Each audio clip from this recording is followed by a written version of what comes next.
اللهم صل على رسول الله اعوذ باللہ من الشیطان الرجیم بسم اللہ الرحمن الرحیم. السلام علیکم خواتین و حضرات.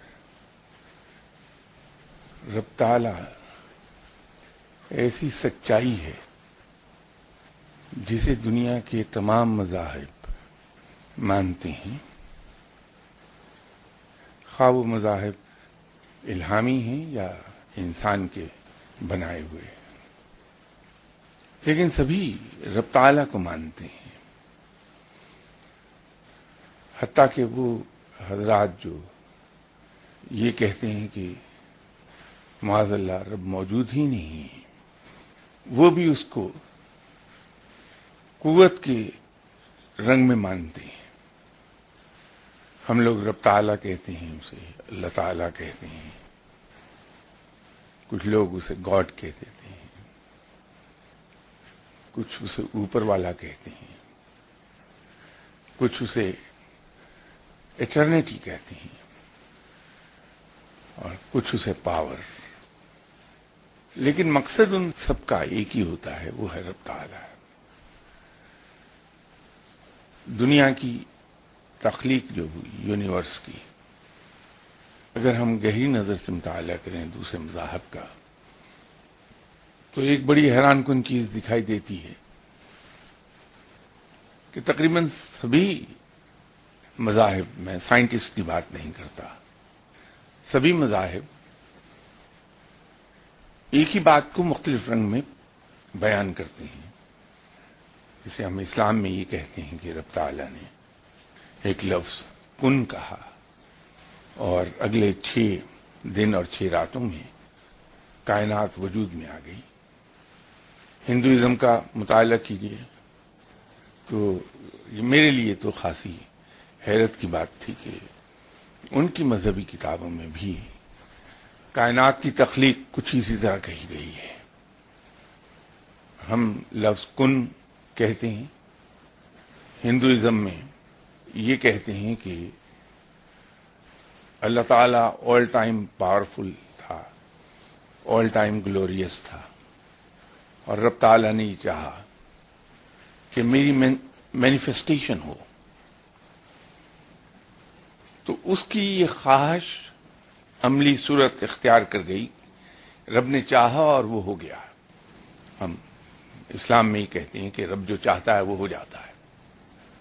تو رب نے یوں چاہا کہ یہ کائنات بن جائے جو میری مینیفیسٹیشن ہو، تو یہ کائنات وجود میں آ گئی. اس کے اندر رب نے سارے رنگ بھرے ہیں،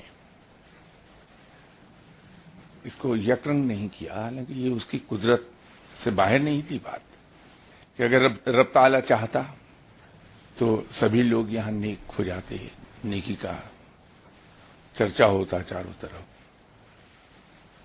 لیکن اس نے اسے رنگین دنیا بنایا. یہ اصل میں مختلف ایٹیٹیوڈز اینڈ بیہیویئرز، اس کی ایک پاٹ پوری ہے. یہ ہر طرح کی اس میں اعمال ملیں گے. یہ بات درست ہے. البتہ اس نے ایک کام ضرور کیا کہ جو اس کے اسرار قدرت تھے وہ مخفی رکھے انسان سے. انسان میں جب روح پھونکی تو رب تعالیٰ کی جو ایٹریبیوٹس ہیں، ماسوائے 3 ایٹریبیوٹس کے، باقی سب ہلکی سی جھلک انسان کی روح کے اندر پیدا ہوئی، اور وہ مینیفیسٹیشن اسی صورت میں بنتی تھی کہ انسان ماسوائے اس کی 3 خوبیوں کے، باقی خوبیوں کا ایک ہلکا سا عکس لیے ہوئے ہو. تو ایک بہت معمولی سا عکس انسان میں ملتا ہے. ہم دیکھتے ہیں کہ انسان بہت رحم دل بھی ہے، بہت سخت بھی ہے، انسان معاف بھی کر دیتا ہے، انسان سزا بھی دیتا ہے، انسان کے اندر تکبر بھی ہے، انسان سخی بھی ہے، کنجوس بھی ہے. یہ اس کی ایک ہلکی سی جھلک ہے اللہ تعالیٰ کے تمام ایٹریبیوٹس کی، اس کے اندر ملتی ہے. جہاں اس نے رحمانیت رکھی انسان میں، اس کا ایک حصہ کہ جس طرح اس نے کہا کہ ہم نے ہر چیز کے جوڑے پیدا کیے ہیں، تو انسان کے اندر بھی نیکی اور بدی دونوں چیزیں رکھ دی. انسان کے اندر دونوں ہی فطری طور پر دونوں چیزیں موجود ہیں، اچھائی بھی اور برائی بھی. جو لوگ اچھائی کی طرف چلے جاتے ہیں اور برے پہلو کو ختم کر دیتے ہیں، وہ اللہ کے نیک بندے، اللہ کے پسندیدہ بندے کہلاتے ہیں. پھر رب تعالی نے انسانی حقوق کا بڑا خیال رکھا. یہ جو اسلام کو ہم لوگ کہتے ہیں کہ فطری مذہب ہے، فطری دین ہے، یا دین فطرت کہتے ہیں اس کو، در حقیقت اس سے مراد یہ نہیں ہوتی کہ یہ اللہ کا بھیجا ہوا دین ہے. وہ تو ہے، اس میں تو شک نہیں کوئی. لیکن جب ہم اسے دین فطرت کہتے ہیں تو اس سے مراد ہماری یہ ہوتی ہے کہ رب تعالی نے اس دین کو اس طرح سے ڈیزائن کیا ہے کہ وہ انسانی فطرت کے مطابق ڈھل جاتا ہے، یہ انسانی فطرت پر منطبق ہو جاتا ہے. یوں یہ دین فطرت اس کو کہا جاتا ہے. اللہ تعالی نے بہت سی ریلیکسیشنز بھی دی ہیں انسان کو. ایک میں مثال دے دیتا ہوں، اور یہ سوال بہت لوگ پوچھتے ہیں دن میں کم و بیش آن ایوریج 10 آدمی سوال یہ ضرور پوچھتے ہیں. ہم سب کو یہ ہوتا ہے کہ جب ہم نماز کے لیے کھڑے ہوتے ہیں تو ہمارے ذہن میں مختلف خیالات در آتے ہیں. یہ انسان کی فطرت میں ہے، ہوگا ایسا. اسی لیے رب تعالیٰ نے اس پر گرفت نہیں کی، اس کی ریلیکسیشن دے دی کہ وہ خیالات جو از خود دماغ میں آئیں نماز پڑھتے وقت یا دوسری عبادات کرتے وقت، اس پر گرفت نہیں ہے، اس کی پوچھ گچھ نہیں ہوگی. ہاں، جان بوجھ کے خیالات نہ لائے جائیں، اس سے منع فرمایا ہے. بھول چوک سے روزے کی حالت میں کچھ کھا لیا، روزہ نہیں ٹوٹتا. انسان اپنے نفس سے لڑتا رہا کہ میں یہ گناہ نہیں کروں گا، لیکن نفس غالب آ گیا، گناہ ہو گیا، شرمندگی ہوئی انسان کو. رب تعالیٰ معاف فرما دیتا ہے. ایسی بہت سی ریلیکسیشنز ہیں نماز کے اندر. قصر نماز اس کی ایک مثال ہے. یہ جو میں ایک غلطی ہونے کے بعد شرمندگی کی بات کر رہا ہوں،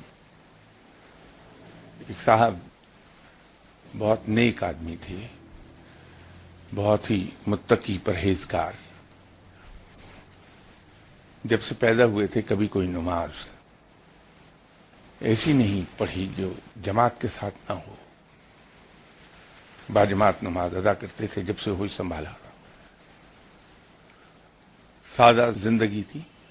تو مسجد کے قریب ہی ایک کمرہ کرائے پہ لیا ہوا تھا جس میں رہتے تھے. رات کو سوتے وقت اندر سے دروازہ بند کر لیتے تھے. ایک روز کچھ ایسا ہوا کہ کسی وجہ سے ان کی آنکھ اس وقت کھلی جب جماعت ہو چکی تھی صبح کی نماز پہ. بہت پشیمان ہوئے، شرمندگی اور شدید دکھ کے عالم میں کہ یہ کیا ہو گیا مجھ سے، نماز باجماعت جاتی رہی. تو سارا دن اسی غم میں روتے رہے. اگلے دن رات کو سوئے، حسب معمول دروازہ اندر سے بولٹ کر لیا. تو پریشانی ان کو اس وقت ہوئی جب کسی نے اس بند کمرے کے اندر ان کے کندھے کو پکڑ کے ہلایا کہ اٹھو، نماز کا وقت ہو رہا ہے. تو انہوں نے آنکھیں کھولی تو آدمی کو دیکھا اور پریشانی ہو گئی بہت شدید کہ یہ کون اندر آ گیا، دروازہ کھلا تھا. میں نے رات دروازہ بند کیا اور بند دروازے کے ذریعے بندہ اندر کیسے آیا اور یہ ہے کون؟ تو اس سے پوچھا کہ بھائی تم کون ہو؟ تو اس نے کہا میں شیطان ہوں، تو آپ کو نماز کے لیے جگانے کے لیے آیا ہوں. تو انہوں نے اس سے کہا کہ لیکن بھائی تمہارے ذمہ تو ڈیوٹی یہ ہے کہ تم لوگوں کو نیکی سے روکو، بہکاؤ، تو تم مجھے نیکی کی طرف لگانے کے لیے آ گئے ہو. تو انہوں نے کہا کہ میں ایسا بھی نالائق نہیں کہ اپنی ڈیوٹی چھوڑ دوں. قصہ یہ ہے کہ کل آپ کی جماعت آپ سے مس ہو گئی. آپ سارا دن اس دکھ میں روتے رہے تو رب تعالیٰ کو آپ کا رونا آپ کی نماز سے کہیں زیادہ پسند آیا, تو اس کا ثواب آپ کو کئی گنا زیادہ مل گیا. تو میں یہ گوارا نہیں کر سکتا کہ کسی شخص کو اتنا ڈھیروں ثواب مل جائے, تو بہتر یہ ہے کہ تم نماز پڑھ لو, اسی کا ثواب لے لو. تو رب تعالیٰ گرفت نہیں کرتا. ایسی جگہ پر جہاں انسان لڑتا ہے اپنے نفس کے ساتھ لیکن ہار جاتا ہے اور اس سے گناہ ہوتا ہے, پھر اسے شرمندگی ہوتی ہے, رب تعالیٰ معاف کر دیتا ہے. تو بات یہ ہو رہی تھی کہ یہ اسلام جو اللہ تعالیٰ نے اتارا وہ انسانی فطرت کے عین مطابق ہے. ہمیں بسا اوقات گمان یہ ضرور ہوتا ہے کہ اس میں سختی ہے, ایسا نہیں ہے. یہ انسانی فطرت کے عین مطابق ہے, اس لیے دین فطرت کہلاتا ہے. بات ہو رہی تھی اللہ تعالیٰ کے اسرار قدرت کے. تو وہ لوگ جو نیکی کے ایسے مقام پر چلے جاتے ہیں, جیسے ایک بار پہلے بھی یہاں کسی نشست میں میں نے اس کا حوالہ دیا تھا کہ قرآن پاک میں ہے کہ اگر تمہارے ساتھ زیادتی ہو تو تمہیں اجازت ہے بدلہ لینے کی, لیکن صرف اسی قدر جس قدر تمہارے ساتھ زیادتی ہوئی ہے. اب یہ مسلمان کو رب تعالیٰ نے اجازت دے دی کہ وہ بدلہ لے لے, لیکن اسی آیت کا ایک اگلا حصہ ہے کہ اللہ معاف کرنے والا ہے اور معاف کرنے والوں کو پسند کرتا ہے. تو وہ لوگ جو اعمال کے اس درجے پر چلے جاتے ہیں جو آیت کا دوسرا حصہ ہے کہ اللہ معاف فرمانے والا ہے اور معاف کرنے والوں کو پسند کرتا ہے, ان کے لیے وہ اسرار قدرت کے کچھ حصے کھول دیتا ہے کہ وہ بندہ انعام کے طور پر کہ وہ بندہ اس کے اسرار میں جھانک لے. لیکن یہ اسی قدر ہے جس قدر رب چاہتا ہے. دنیا کا بڑے سے بڑا ولی اللہ خواہ وہ کسی مقام پر فائز ہے, وہ اس پر قادر نہیں کہ اللہ کے تمام اسرار قدرت کو دیکھ سکے تب وقت کہ رب تعالیٰ اسے اجازت نہ دے دے, اور وہ اسی حد تک دیکھ سکے گا اس کے اسرار کو جس حد تک کہ رب تعالیٰ نے اس کو اجازت دی ہے, اس سے آگے 1 انچ نہیں بڑھ پائے گا. اسی طرح ہم غلط فہمی میں مبتلا ہوتے ہیں کہ جس انسان کو کشف ہے وہ جو چاہے وہ دیکھ لے. غلط, ایسا ہرگز نہیں ہے. صاحب کشف بھی صرف اتنا ہی دیکھ سکے گا جس قدر کہ رب تعالیٰ اس کو اجازت دے گا, جتنا رب تعالیٰ چاہے گا. اس کے آگے پھر اندھیرا شروع ہو جائے گا, اس کو دکھائی کچھ نہیں دیتا. پھر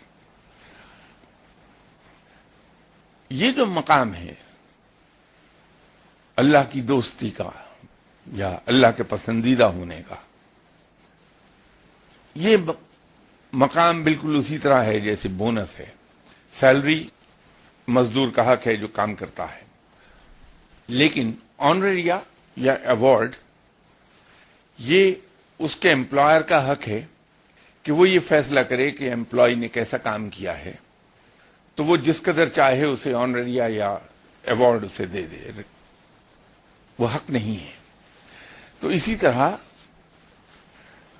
ثواب کا وعدہ رب کا ہے کہ نیک اعمال کا ثواب دیا جائے گا, اور وہ اپنے وعدے کا بڑا سچا ہے, اس کے خلاف بالکل نہیں کرتا. لیکن یہ جو ریوارڈ ہے اس کا کہیں کوئی وعدہ نہیں, کوئی وعدہ نہیں ہے. یہ کلیتاً رب کی ثواب دید ہے. اللہ تعالی جب چاہتا ہے تو طوائف کو بخش دیتا ہے کہ اس نے ایک پیاسے کتے کو پانی پلا دیا. رب تعالی جب چاہتا ہے تو جنید بغدادی کو صرف جان بوجھ کے ایک سید سے ہار جانے کے نتیجے میں ولایت عطا فرما دیتا ہے, اسے ایسا مقام عطا فرماتا ہے حضرت جنید بغدادی رحمۃ اللہ علیہ کو جو بہت کم اولیاء اکرام کو حاصل ہوا. یہ رب تعالیٰ کی ثوابدید ہے اپنی ہے، وہ بڑے چھوٹے سے چھوٹے عمل پر ہم سے راضی ہو جاتا ہے اور ہم پہ عنایات کے دروازے کھول دیتا ہے۔ جب ہم یہ کہتے ہیں کہ ماں کو جیتنے کا سب سے آسان طریقہ یہ ہے کہ اس کے بچے سے پیار کرنا شروع کر دیں، رب تو ماں سے 70 گنا زیادہ مہربان ہے۔ تو جب کوئی شخص اس کی مخلوق سے پیار کرنے لگتا ہے، اس کی مخلوق پر مہربان ہو جاتا ہے، تو وہ شخص رب کو اپنا بنا لیتا ہے۔ تو جب ہم یہ بات کرتے ہیں کہ آپ خلق خدا پہ مہربان ہو جائیے، رب آپ پر مہربان ہو جائے گا، تو ہمارا ذہن فوری طور پہ اس طرف کو جاتا ہے کہ ہم لوگوں کی مالی مدد کر دیں۔ ایسا نہیں ہے۔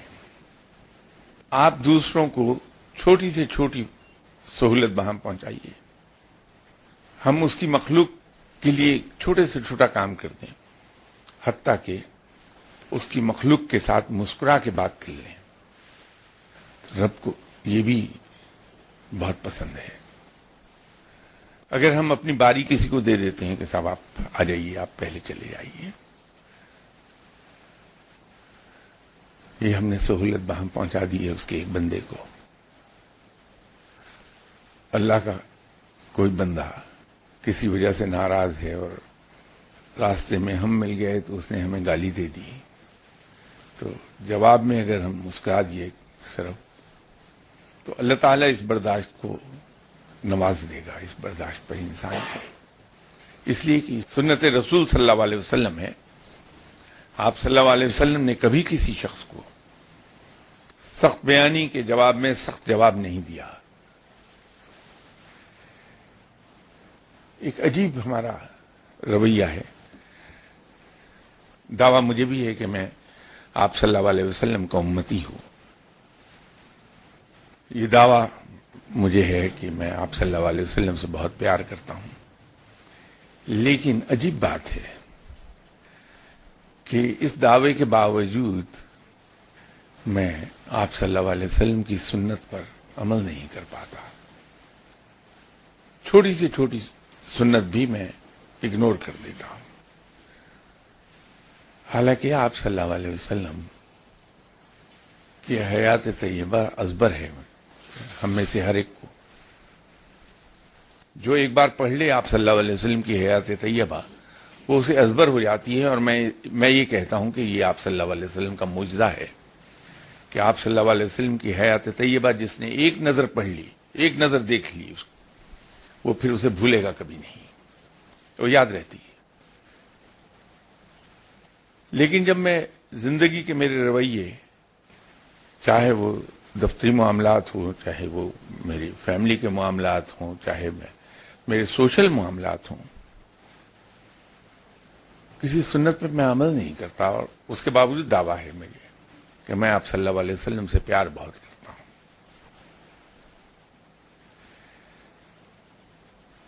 سنت رب پر عمل کرنا تو بڑی دور کی بات ہے، وہ تو بہت مشکل ہے کہ وہ ایسی ہستی کی سنت ہے جو سب میں بڑا ہے، اس جیسا کوئی نہیں ہے۔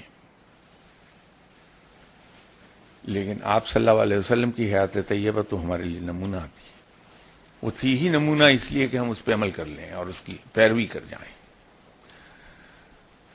تو اگر رب نے یہ چاہا کہ ہم اس کی پیروی کر لیں، تو پھر ہمیں ایک بات سمجھ لینی چاہیے کہ سنت کی پیروی کرنا، اس کی اتباع کرنا انسانی بس میں ہے، کیونکہ آپ صلی اللہ علیہ وسلم کو رب نے، آپ صلی اللہ علیہ وسلم جو رب کے محبوب ہیں، انہیں بشکل بشر پیدا ہی اس لیے کیا کہ ہمارے پاس یہ جواز نہ رہ جائے، انہیں ہم میں سے ہی پیدا کیا کہ ہمارے پاس یہ جواز نہ ہو کہ صاحب وہ تو پیغمبر تھے، ہم کیا کریں، وہ کر سکتے تھے، ہم نہیں کر سکتے۔ آپ صلی اللہ علیہ وسلم زندگی کی ہر اس قصے سے گزرے جو کسی انسان کو پیش آ سکتا ہے، وہ یہی تھا کہ نمونہ چھوڑتے جائیں ہمارے لیے۔ یہ اولیاء کرام جن کی ہم بے پناہ عزت کرتے ہیں، یقین جانیے وہ کچھ بھی نہیں کرتے، قطعی طور پر کچھ نہیں وہ کرتے ما سوائے ایک کام کے، خاموشی سے سنت پر عمل کرتے چلے جاتے ہیں اور اللہ کے محبوب بندے کہلاتے ہیں۔ صرف یہی ایک ان کے پاس گر ہے جس سے وہ اللہ کے قریب چلے گئے ہیں، ورنہ وہ بھی ہماری طرح کے انسان ہیں۔ یہاں تشریف لانے والے اکثر حضرات اسی خواہش میں مبتلا ہیں، میں یہ لفظ جان بوجھ کے استعمال کر رہا ہوں کہ اس خواہش میں مبتلا ہیں کہ ہم اللہ کے دوست ہو جائیں۔ اسلام آباد میں لیکچر کے دوران مجھ سے یہ ایک غلطی ہوئی کہ میں نے یہ کہہ دیا کہ ہر انسان کی روح کے مطابق ایک لفظ ہوتا ہے، اگر اسے پڑھا جائے تو ثواب کے علاوہ اور رب تعالیٰ بہت سے فائدے دے دیتا ہے۔ وہ اس گفتگو کی روانی میں یہ کہنا بھول گیا کہ وہ لفظ بالکل فائدہ نہیں دے پائے گا اگر ہم اپنے اندر سے بہت سی دوسری چیزیں نکال نہ دیں۔ ایک ایسی عادت جس کو کنڈیم کیا ہے اللہ تعالیٰ نے بھی، اس کے رسول صلی اللہ علیہ وسلم نے بھی اور صحابہ کرام نے بھی، وہ ہم میں بدرجہ آتم موجود ہے، اور در حقیقت جب ہم وہ کر رہے ہوتے ہیں حرکت تو ہم سوچ ہی نہیں پاتے کہ ہم کتنا بڑا گناہ کر رہے ہیں۔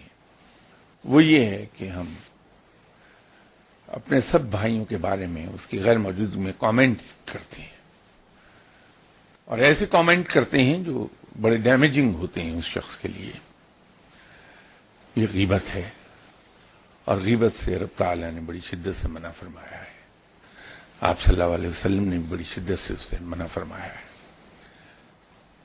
تو رب تعالیٰ سے اگر ہم کچھ حاصل کرنا چاہتے ہیں تو یہ نیگیٹو سائڈ اپنی پرسنالٹی سے نکال دینی پڑے گی ہمیں، کہ ہم غیبت نہ کریں کسی کے بارے میں، اگر وہ موجود نہیں تو صرف وہ بات اپنی زبان سے کسی شخص کے لیے نکالیں جسے جب اس تک پہنچے تو سن کر وہ خوش ہو جائے، ایسا نہیں کہ اس کی پوزیشن ڈیمیج ہو جائے۔ کیونکہ غیبت کی تعریف یہ ہے کہ ہر وہ بات جو ہم کسی کے منہ پر نہ کہہ پائیں اگر اس کی بیک پر ہم کہیں تو غیبت کہلائے گی۔ ہم چھوٹے چھوٹے کاموں میں دوسروں کے حق پر ڈاکہ ڈال دیتے ہیں، اور یقین کیجئے کہ پتہ نہیں چلتا ہمیں کہ ہم کسی کا حق مار رہے ہیں۔ ہم میں سے ہر شخص اس جستجو میں رہتا ہے کہ جس جگہ میری کوئی غرض پھنسی ہے یا میرا کوئی کام ہونا ہے وہاں پہلے میں اپنی جان پہچان کا کوئی آدمی ڈھونڈ لوں تاکہ جب میں جاؤں تو سب سے پہلے میرا کام ہو جائے۔ ایسا کرتے وقت میں قطعاً نہیں سوچوں گا کہ میں کسی کے حق پر ڈاکہ ڈال رہا ہوں۔ جو لوگ مجھ سے پہلے ہیں وہاں موجود ان سب کے حق پر ڈاکہ ڈالا ہے میں نے۔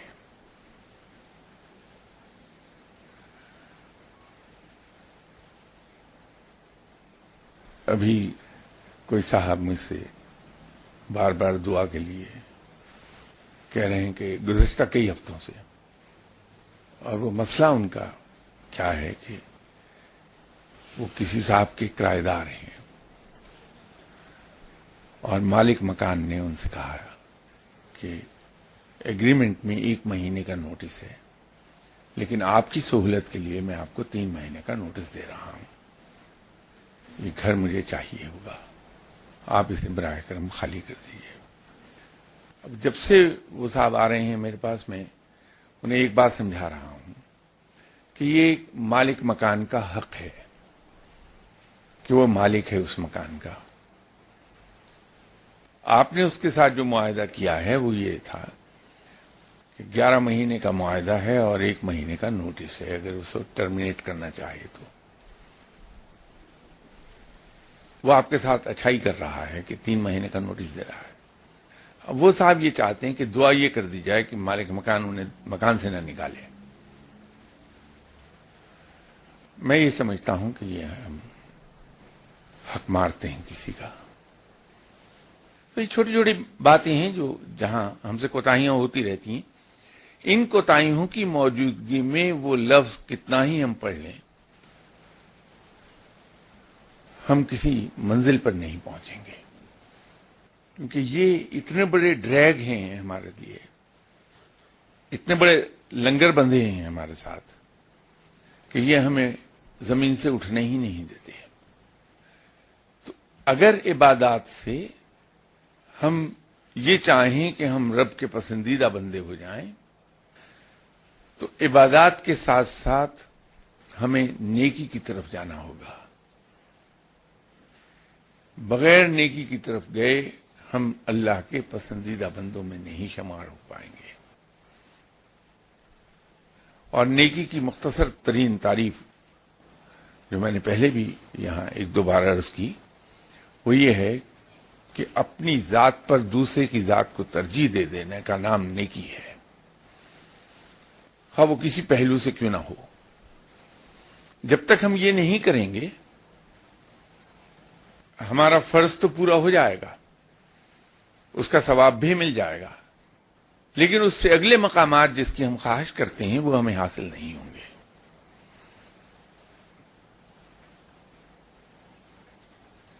کچھ ہمارے پاس سوالات ہیں. کسی صاحب نے پوچھا ہے کہ بسم اللہ الرحمن الرحیم کی بے کی وضاحت کر دیں. اب اس لفظ بے کی وضاحت تو صرف اتنی ہے جو پہلے بھی میں نے بڑی تفصیل سے بیان کی تھی کہ ایک بار حضرت علی کرم اللہ وجہہ نے یہ فرمایا کہ میں گھوڑے کی رکاب میں پاؤں رکھنے سے لے کر اس کی زین پر بیٹھنے، اس کی سیڈل پر بیٹھنے تک پورا قرآن پاک پڑھ لیتا ہوں.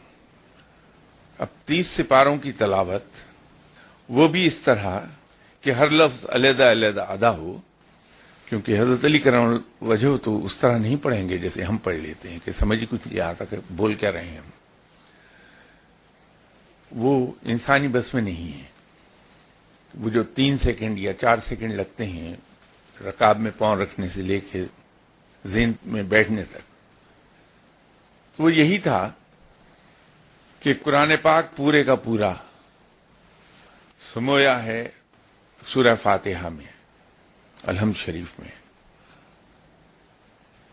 اور پوری الحمد شریف سورہ فاتحہ سموئی ہے بسم اللہ الرحمن الرحیم میں، اور پوری بسم اللہ الرحمن الرحیم سموئی ہے لفظ بے میں، اور بے سموئی ہوئی ہے اپنے نیچے ایک نقطے میں. اب یہ نہیں کہ اگر ہم نقطہ لکھ دیں تو ہم کہیں کہ ہم نے پورا قرآن پاک تحریر کر لیا، یا ایک لفظ بے پڑھ لیں تو ہم یہ کہیں کہ ہم نے پورا قرآن پاک پڑھ لیا. اس سے ہرگز یہ مطلب نہیں ہے.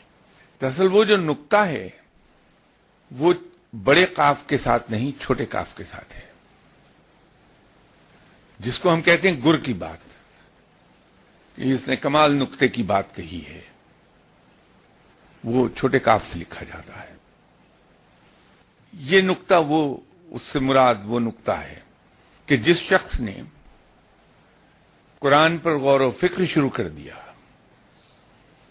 تو اس کے نتیجے میں وہ دانائی اور بزرگی کے اس مقام پر جا پہنچے گا جہاں اس کی زبان سے صرف نقطے کی بات ہوگی. جو بات کہے گا وہ نقطے کی بات ہوگی. اس نقطے سے مراد یہ تھی. لفظ بے آپ پڑھتے رہیے، کچھ نہیں ہوگا. اگر اس کو پڑھنے کے لیے مجھ سے سوال پوچھا ہے تو میں عرض کر دوں کچھ نہیں ہوگا اس سے. اور تو اور حروف مقطعات بھی ہم پڑھنا شروع کر دیں تو بھی کچھ نہیں ہوگا، تا وقتے کے اندر کی صفائی ہو کر ہمارے رویے مومن کے سے رویے نہ ہو جائیں. اور مومن کے رویے وہ ہیں جو میں نے آیت پڑھی، اس کا اگلا حصہ جو ہے وہ مومن کا رویہ ہے. تو جب ہم اس مقام پر جائیں گے مومن کے رویے پر، پھر جو قرآن پاک ہم تلاوت کریں گے اور اس پر غور و فکر شروع کریں گے تو پھر ہمیں علم کا وہ مقام حاصل ہوگا کہ ہماری زبان سے نکلنے والا ہر لفظ نقطے کا ہوگا. اس سے مراد یہ ہے کہ میں اکثر و بیشتر یہاں عرض کرتا رہتا ہوں کہ قرآن پاک زیادہ تر سمبولک زبان میں ہے، سمبلز ہیں. وہ صورتیں ایسی ہیں جو بینات ہیں، جہاں معاملات کو کھول کھول کر بیان کیا گیا ہے، لیکن بہت سی جگہوں پر وہ سمبولک ہے. تو اس کو، اور اسی طرح جو گفتگو فرمائی ہے حضرت علی کرم اللہ وجہ جیسی عظیم ہستیوں نے، وہ بھی سمبولک ہے. بعض کا آپ کے فرمودات اگر دیکھیں حضرت علی کرم اللہ وجہ کے خاص طور پر، ویسے تو سب صحابہ کرام، حضرت ابوبکر صدیق رضی اللہ تعالی عنہ ہوں، یا حضرت عمر فاروق رضی اللہ تعالی عنہ ہوں، یا حضرت عثمان غنی رضی اللہ تعالی عنہ ہوں، یا دوسرے صحابہ، سبھی اپنی اپنی جگہ یکتا تھے، بہت اعلی مقام پر فائز تھے. لیکن حضرت علی کرم اللہ وجہ کے بارے میں آپ صلی اللہ علیہ وسلم کا یہ فرمان ہے کہ وہ علم کے شہر کے دروازے ہیں. تو علم کے شہر کا دروازہ علم سے کتنا بھرپور ہوگا وہ ہم سوچ سکتے ہیں، اور اسی لیے حضرت علی کرم اللہ وجہ کی فرمائی ہوئی ایک ایک بات سونے میں تولنے کے قابل ہے. ہم اگر کہیں سے ایسی کتابیں حاصل کر لیں جو غیر جانبدارانہ طور پہ لکھی گئی ہوں، اس میں جذباتیت نہ ہو، اور اس میں حضرت علی کرم اللہ وجہ کے فرمودات پڑھیں، تو عجیب ایک رنگ دکھائی دیتا ہے. وہ ایک علیحدہ دنیا ہے ان کے اندر جو سموئی ہے. میں نے یہاں گفتگو کرتے ہوئے ایک بار ایک عرض کی تھی کہ دنیا کا کوئی بڑے سے بڑا اکانومسٹ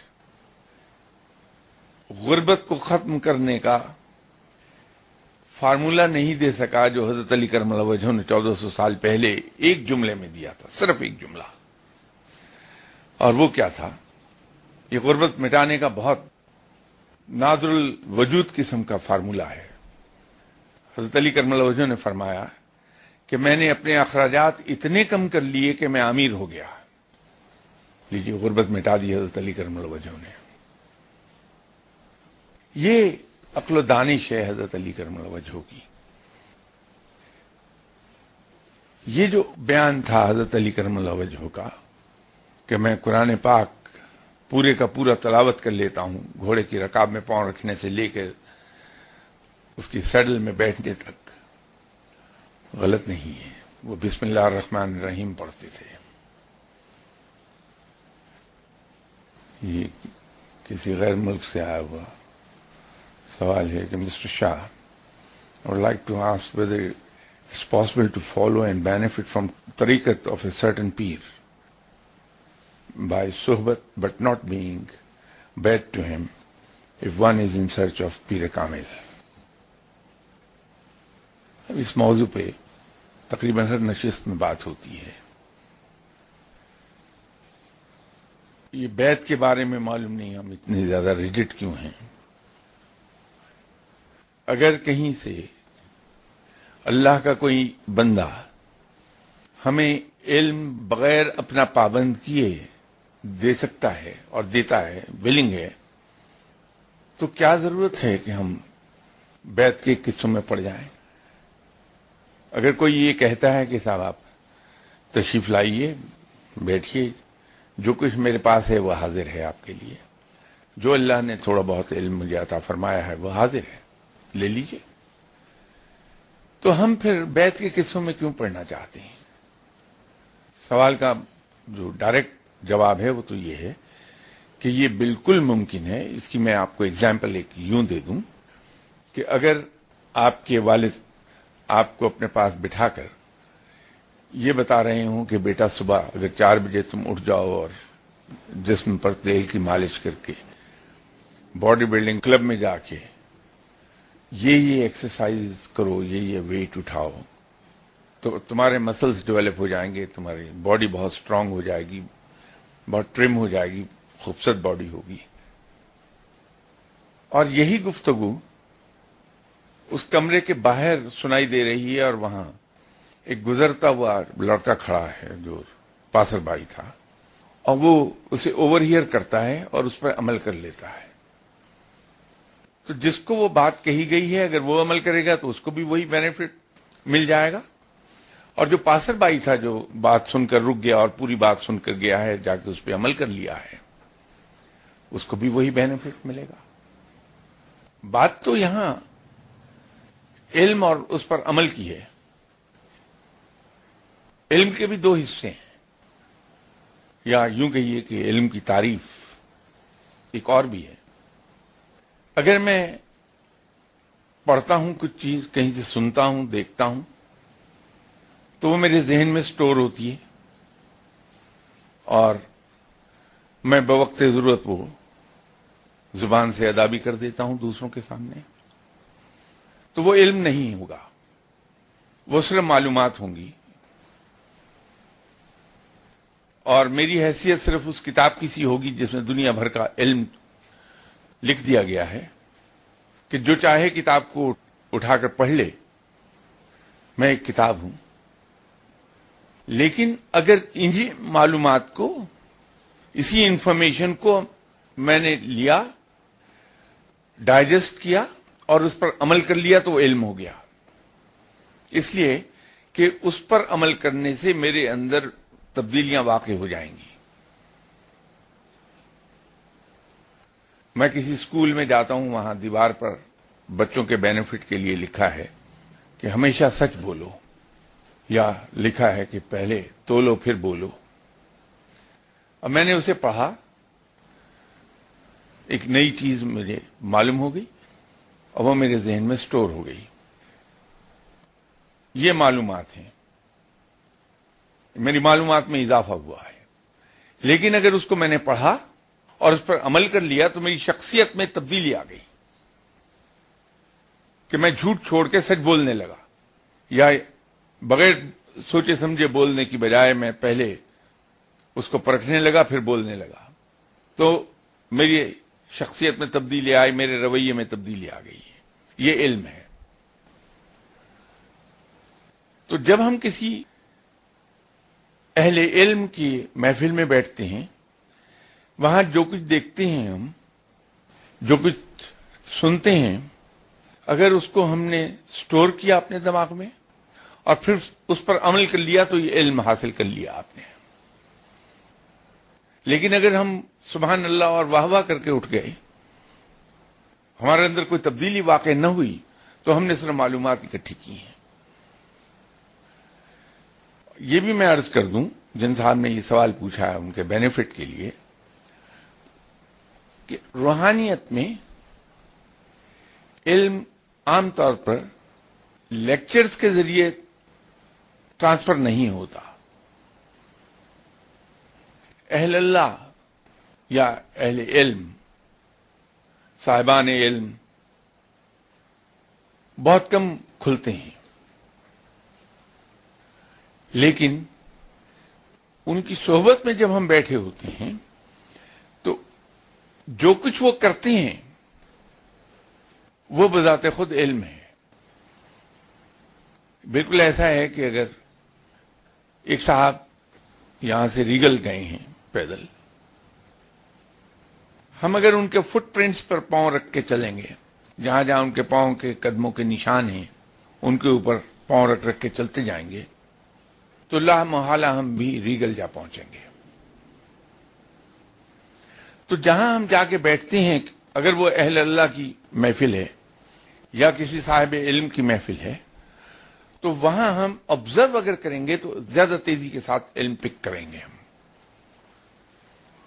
جیسے بچہ ہے، جب بچے کی پیدائش ہوتی ہے تو وہ بالکل ایک کلین سلیٹ ہوتا ہے، کورا کاغذ ہے جس پر کچھ نہیں لکھا۔ اب یہ ماں باپ پر ہے یا اس کے گارڈین پر ہے جو اس کی پرورش کر رہا ہے، کہ اگر وہ چاہے تو اس سفید کاغذ پر آیات لکھ دے، چاہے تو اس پر نازیبا الفاظ لکھ دے۔ کاغذ احتجاج نہیں کرے گا، بعد میں اگر وہ دیکھے اس کاغذ کو، اس پر اگر نازیبا الفاظ لکھے ہیں تو یہ کہے کہ صاحب کمال ہے، یہ کاغذ پر کیا لکھا گیا. تو فالٹ کاغذ کا نہیں ہے، فالٹ لکھنے والے کا ہے. اسی طرح جب ہم اہل علم کی محفل میں جائیں تو ہمیں چاہیے کہ جو کچھ پہلے سے ہم نے سیکھا ہے اس کو ایک طرف رکھ دیں. ایک زمانے میں یہاں میں نے ایک حقائق بیان کی تھی کہ ایک بہت بڑے صاحب علم تھے، بہت لوگ ان کی محفل میں بیٹھتے تھے. تو ایک صاحب گئے، ان کا مقصد یہ تھا کہ میں ان سے علم حاصل کر لوں. سالہ سال تک وہاں بیٹھے رہے. جب 20-25 سال وہاں گزر گئے تو عصر کی نماز پڑھ کے جب نکل رہے تھے مسجد سے تو ان صاحب علم نے ان صاحب کو مخاطب ہو کر اور دوسرے لوگوں کو مخاطب ہو کر کہا کہ میں پرسوں فجر کی نماز کے بعد اپنی تلوار ان صاحب کو دے دوں گا. سب نے انہیں مبارکباد دی کہ تمہیں تو آئے ہوئے ابھی 20-25 سال ہوئے ہیں، یہ اللہ کے نیک بندے اپنی تلوار تمہیں عطا کر رہے ہیں، تو مبارک ہو تم کو. وہ بھی بڑے خوش تھے. وہ دن آ گیا اور نماز سے فارغ جب ہوئے تو مسجد سے باہر نکل کر سب کو اکٹھا کر لیا ان صاحب علم نے اور ان سے کہا کہ آگے آؤ. جب یہ صاحب گئے، پرانا زمانہ تھا، لوگ تلوار اپنے ساتھ ہر وقت رکھتے تھے، تو انہوں نے فرمایا کہ تم یہ اپنی تلوار کھول کے زمین پہ ڈال دو تاکہ میں اپنی تلوار اس کی جگہ باندھ دوں. تو ان صاحب نے فوراً حکم کی تعمیل کی اور تلوار اپنی کمر سے کھولی. ساتھ ان کی زوجہ کھڑی تھی، ان کو پکڑا دی. تو یہ صاحب علم کے پاس چلے گئے، بالکل قریب ہوئے تاکہ وہ آسانی سے باندھ لیں اپنی تلوار ان کی کمر پر سے. تو ان صاحب نے کہا کہ جاؤ، چلے جاؤ، تم ابھی اس قابل نہیں ہوئے کہ اپنی تلوار میں تمہیں دے سکوں. ابھی تمہیں بہت وقت چاہیے اس مقام تک آنے کے لیے کہ تمہیں میری تلوار ملے. یہ تلوار تمہیں میری اب زندگی کے بعد ملے گی. تم اسپین میں جاؤ گے ایک دن، وہاں ایک آدمی ملے گا جو تمہیں میری تلوار دے دے گا، لیکن تم خود اسے نہیں پہچان پاؤ گے بلکہ تمہاری بیگم صاحبہ اسے پہچان پائیں گی. ویسے ہی ہوا، مل گئی انہیں تلوار. اب بہت سے لوگوں کی سمجھ میں یہ نہیں آیا کہ تلوار کا وعدہ کیا، لوگوں کو اکٹھا بھی کیا، دینا چاہتے تھے تلوار، اچانک ہوا کیا کہ یہ تلوار ان کو دی نہیں گئی. تو اس کی وضاحت انہوں نے فرمائی کہ در حقیقت انہوں نے میری بات کے جواب میں اپنے ذہن کو، اپنی عقل کو استعمال کر لیا. میں نے ان سے یہ کہا تھا کہ اپنی تلوار کمر سے کھول لو، زمین پہ ڈال دو تاکہ میں اپنی تلوار تمہاری کمر سے باندھ دوں. تو انہوں نے وہ تلوار زمین پر ڈالنے کی بجائے اپنی زوجہ کے ہاتھ میں دے دی. اس کا مطلب یہ ہے کہ ابھی ان میں سرکشی باقی ہے اور یہ اس قابل نہیں ہوئے کہ یہ اپنے مرشد کی کسی چیز کو سنبھال سکیں. جب ہم کسی صاحب علم کے پاس جاتے ہیں تو جو کچھ ہم نے پہلے سیکھا ہے اس کو ذہن سے نکال پھینکیں.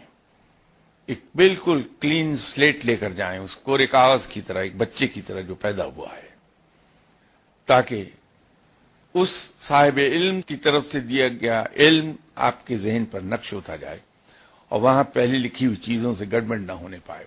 وہ پیور وہی علم ہو جو دیا جا رہا ہے. ایک اور سوال کسی نے کیا ہے کہ can we name a baby boy Muhammad only اور محمد احمد، ایز پیپل سے یہ نام بہت بھاری. اب ناموں کے بارے میں آپ صلی اللہ علیہ وسلم نے یہ فرمایا تھا کہ اپنے بچوں کے نام ایسے رکھو جن کے معنی اچھے ہوں، کیونکہ اس کے اثرات اس کی زندگی پر مرتب ضرور ہوں گے. یہ جن صاحب نے بھاری کہا ہے وہ صحیح لفظ استعمال نہیں کر پائے. محمد یا احمد بھاری قطن نہیں ہیں، بہت مبارک نام ہیں، لیکن یہ پاورفل بہت ہیں. اتنے پاورفل ہیں کہ انسان کی زندگی پر بڑی شدت کے اثرات چھوڑ جاتے ہیں. تو وہ صحیح لفظ یہ تھا کہ یہ اتنے پاورفل نام ہیں، بھاری نہیں ہیں، مبارک ہیں، لیکن پاورفل بہت ہیں. صرف یہی نہیں بلکہ ایک اور نام بہت پاورفل میں نے دیکھا زندگی میں، وہ ہے حمزہ. آپ اپنے ارد گرد جتنے بچے حمزہ نام کے دیکھیں گے، شروع میں 7 سال کی عمر سے پہلے کہیں نہ کہیں ایک آدھ چھوٹی موٹی ڈسیبلٹی ان کی موجود ہوگی. وہ بھاری نہیں، نام بہت پاورفل ہے، اس لیے کہ جس ہستی رضی اللہ تعالی عنہ کا یہ نام ہے وہ بہت پاورفل آدمی ہے، بہت ہی پاورفل. تو نام اپنے اثرات چھوڑتا ضرور ہے. ایک اور سوال انہوں نے پوچھا کہ درود شریف کی زکوٰۃ سے کیا مراد ہے؟ صاحب اصل میں یہ کچھ الفاظ ہیں جو کنفیوژن پیدا کر دیتے ہیں.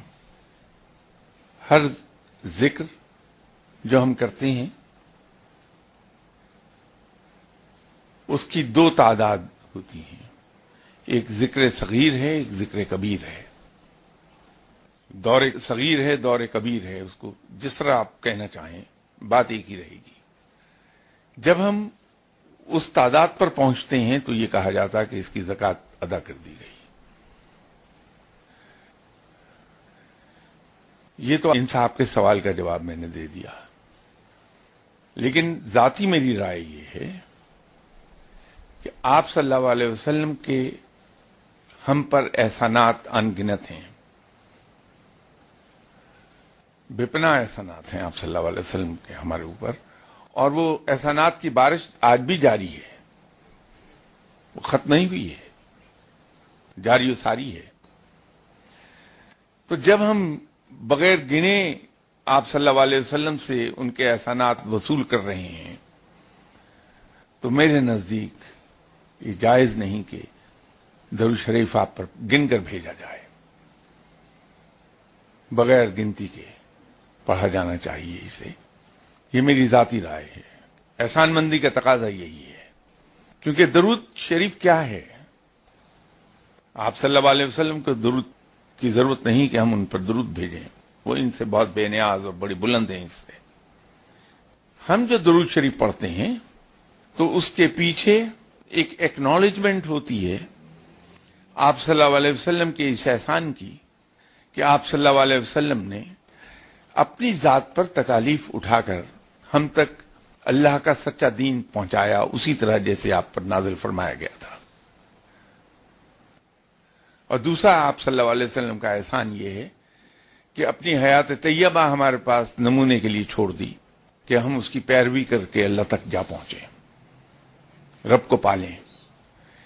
یہ اظہار احسان مندی ہے جو ہم درود شریف پڑھتے ہیں، آپ صلی اللہ علیہ وسلم پہ درود بھیجتے ہیں.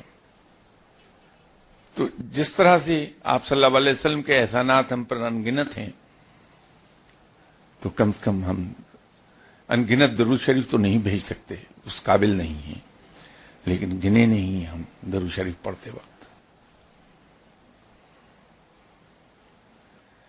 اسی سوال کا ایک اور حصہ انہوں نے فرمایا ہے کہ اور اس کی زکوٰۃ کیسے نکالتے ہیں؟